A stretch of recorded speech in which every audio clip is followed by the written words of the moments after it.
Hello everyone and welcome to Sunburned Albino lists every game he's played this month. This month being May of 2023, which saw the release of two garbage games I didn't play, Redfall and Golem, so they're not on the list because I generally don't enjoy subjecting myself to bad games, especially when they cost money. Aside from that, it was a sparse month, mostly because Tears of the Kingdom came out and took up all the release date real estate, so I actually only played 4 games this month that haven't been mentioned in previous episodes, and one of them was from 2007. Shorter video incoming, but let's upload it anyway.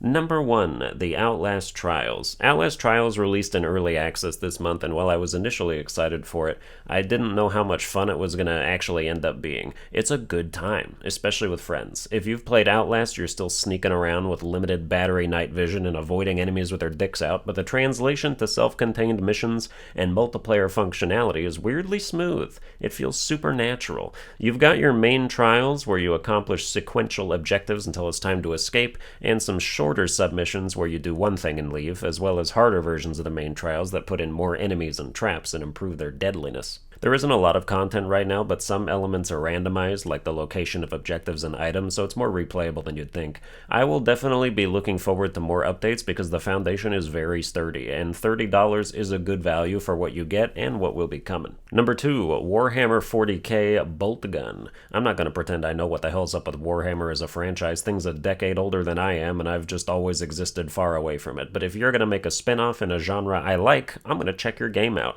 Bolt Gun is an old-school FPS. It's accurate to call it a Doom-like, right down to the fact that you play as a space marine, but this space marine is in a mech suit that weighs 10,000 pounds if the sound he makes when he lands a jump is anything to go by. Dude is heavy. You feel like you're a big daddy way more than you ever did in Bioshock 2.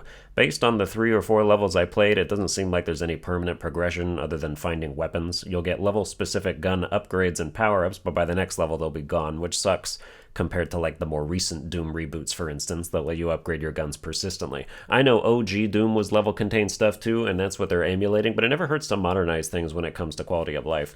But if you like the genre, don't skip this one. It's only $20 too, so good value. Number 3, Portal. I don't really know why, but at the beginning of the month, I bought Portal and Portal 2 on Steam for like $2 total, because they're always on sale for pennies on the dollar. I previously played them back in the day on the Xbox 360, and I just felt like adding them to my library. It's interesting to go back and see sort of the heart of gaming back then, since Portal was such a humongous deal and is referenced frequently to this day, and you'll notice that the actual portal gun mechanics had such potential on concept alone that they barely even had to craft a game around them. Portal is literally just a series of tests. There's virtually nothing connecting them other than a disembodied robot voice with inflection malfunction giving you quirky dialogue between puzzles, and somehow it was still groundbreaking enough to leave a lasting impression on the populace.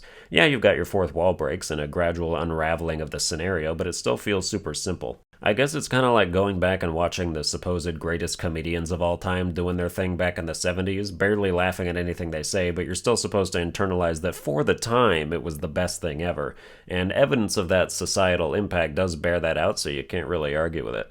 Really, a lot of the most memorable games had the most simple concepts. Doki Doki Literature Club is just a dating sim that knows it's a dating sim. Everything Minecraft has to offer is in the title of the game. Five Nights at Freddy's is just watching cameras and flipping doors on and off. Slender Man is just being lost in a forest, and Fortnite is just a battle royale where the best thing they ever did was take out their main mechanic. I don't love puzzle games, but I still find myself drawn to some of them for some reason. Number 4, The Legend of Zelda Tears of the Kingdom. I also just uploaded an Evgodim episode where I talk a good amount about how I feel about this game, so look for that on my channel page if you want some more thoughts.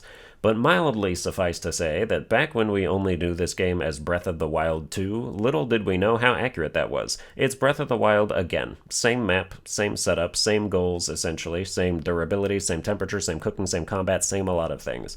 The things that are different give you more freedom of discretion in terms of exploring and solving puzzles, aka the Ultra Hand ability, fusing things together, rewinding time, and jumping through ceilings, and that's all obviously a general improvement over Breath of the Wild, but it might not make you shake that feeling of deja vu when you're going to all the same mountains and villages again, drained of all the health, stamina, and weaponry you spent dozens or sometimes hundreds of hours accumulating in the last game. It's back to square one. The castle is once again surrounded by dark energy, and we are once again fragile creatures who get one-shot by half the enemies and are incapable of sprinting for more than 2 seconds at a time. I just don't love it. I have some fun playing it, but especially knowing how much of a time sink it would be to experience even half the game, if you don't just rush the main missions, keeps me from getting too invested when I have other things to do.